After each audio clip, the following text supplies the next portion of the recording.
Eh, pernah nggak sih kita mikir, apa kota tempat kita tinggal ini beneran dirancang buat bikin kita bahagia? Nah, hari ini kita mau bongkar satu teka-teki yang seru banget soal hubungan antara tata ruang kota sama perasaan happy kita sehari-hari. Gini deh pertanyaannya, kota yang paling maju, apa otomatis juga jadi kota yang paling bahagia? Kalau dipikir-pikir, logikanya sih iya ya. Tapi tunggu dulu, ternyata jawabannya nggak sesimpel itu, malah bisa bikin kaget. Yuk kita cari tahu bareng-bareng.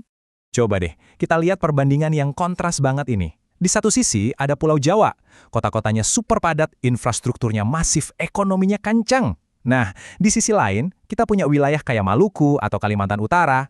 Oke, mungkin pembangunan fisiknya nggak sewah itu. Tapi mereka punya sesuatu yang sering banget kita lupakan di kota besar. Alam yang masih terjaga, dan ini yang penting, interaksi sosial antar warganya itu kuat banget.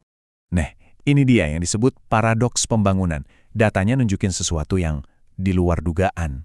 Wilayah dengan infrastruktur paling canggih, indeks kebahagiaannya malah lebih rendah. Sebaliknya, wilayah yang mungkin kita anggap kurang berkembang secara fisik, warganya justru ngerasa lebih happy. Loh, kok bisa gitu? Aneh kan? Yuk kita bedah alasannya. Oke, sekarang kita akan bedah lebih dalam lagi soal paradoks urban ini. Kenapa sih lebih banyak itu belum tentu lebih bahagia? Kita mulai dari pusatnya dulu ya, kota-kota metropolitan di Pulau Jawa. Kita mau lihat, apa sih yang sebenarnya terjadi di balik kemajuan yang kita lihat? Ya, gedung-gedung tinggi, jalan tol, mal-mal mewah, itu kan kelihatannya keren ya, simbol kemajuan. Tapi ada harga yang nggak kelihatan, yang kita bayar tiap hari. Berjam-jam di jalan kena macet, polusi udara yang bikin sesek, plus tingkat stres yang makin hari makin naik. Sadar nggak sadar, hal-hal ini tuh mencuri waktu dan kebahagiaan kita. Sekarang coba kita bandingin sama wilayah kepulauan. Mereka mungkin tidak punya jalan tol layang, tapi mereka punya udara yang segar, air yang bersih, dan ini dia kuncinya, ruang di mana orang bisa ketemu muka langsung. Struktur desa mereka itu secara alami mendorong orang buat ngobrol, saling sapa, dan bikin ikatan komunitas jadi kuat, sesuatu yang sekarang jadi barang mewah di kota-kota besar. Oke, dari sini kita bisa lihat ya, kalau kebahagiaan itu bukan cuma soal ekonomi atau pembangunan fisik. Ternyata, menurut para ahli, kebahagiaan itu ada resepnya. Dan resep ini punya 3 bahan utama yang ternyata sangat dipengaruhi sama cara kita menata ruang di sekitar kita.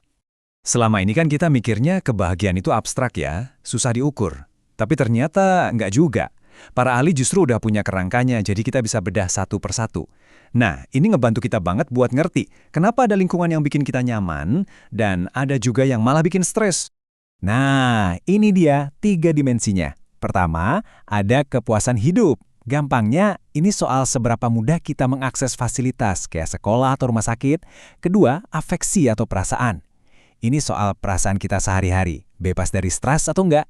Dan yang ketiga, makna hidup, yang ternyata banyak didapat dari interaksi sosial. Dan yang paling keren, ketiga-tiganya ini bisa kita desain lewat tata ruang kota. Tabel ini jelas banget nunjukin hubungannya. Kepuasan hidup kita jadi tinggi kalau akses kemana-mana gampang. Perasaan kita jadi positif kalau ada banyak taman dan ruang terbuka hijau, udaranya juga bersih. Terus, makna hidup kita jadi lebih kaya kalau ada tempat-tempat buat ngumpul, kayak alun-alun atau jalur pejalan kaki yang nyaman. Jadi, jelas kan? Ngebangun kota itu bukan cuma soal ngebangun fisik, tapi ngebangun kesejahteraan warganya. Oke, masalahnya udah jelas. Terus, solusinya apa dong? Gimana caranya kita bisa merancang kota yang lebih manusiawi, yang benar-benar mikirin penghuninya? Tenang, para ahli tata ruang dan geografi udah punya resepnya. Intinya simple, kita perlu geser fokus.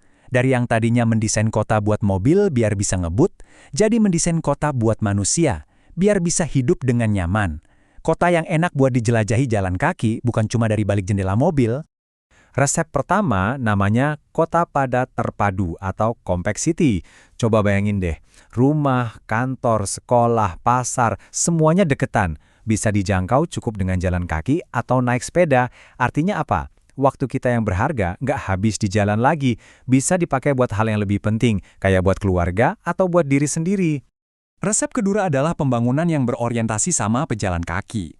Maksudnya, kita bikin jalanan itu buat orang, bukan cuma buat mobil. Jadi bukan cuma trotoarnya yang dilebarin, tapi kita ciptain ruang di mana kita bisa ketemu tetangga, nyapa orang, ngerasain denyut kehidupan komunitas. Sesuatu yang nggak bakal kita dapat kalau cuma lewat di dalam mobil. Nah, dari semua ini, kita sampai di satu titik yang paling penting. Kita harus mendefinisikan ulang apa sih arti sukses dalam sebuah pembangunan kota. Ini dia jawabannya. Pembangunan itu sukses bukan pas kotanya punya gedung pencakar langit paling banyak, tapi saat tata ruangnya itu bisa menciptakan lingkungan yang aman, nyaman, dan manusiawi.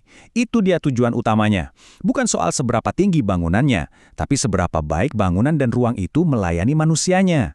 Oke, sebagai penutup, coba deh kita sama-sama renungin ini. Coba sekarang kamu pikirin lingkungan tempat tinggalmu sendiri. Apakah tempat itu lebih terasa dirancang untuk mobil atau untuk manusia? Terus, gimana ruang di sekitar tempat tinggalmu itu direncanain? Apa beneran udah bikin warganya bahagia? Pertanyaan ini jadi makin relevan loh, apalagi kalau kita ngomongin daerah wisata yang lagi dibangun besar-besaran. Jangan-jangan pembangunan hotel atau resort baru malah ngegusur ruang publik tempat warga biasa kumpul. Nah, coba deh pikirin, kalau kamu punya kesempatan buat ngubah satu hal di lingkunganmu biar lebih manusiawi dan nyaman, kira-kira apa yang bakal kamu lakuin? Pertanyaan ini buat kita semua, karena jawaban kita lah yang akan nentuin masa depan kota-kota di Indonesia.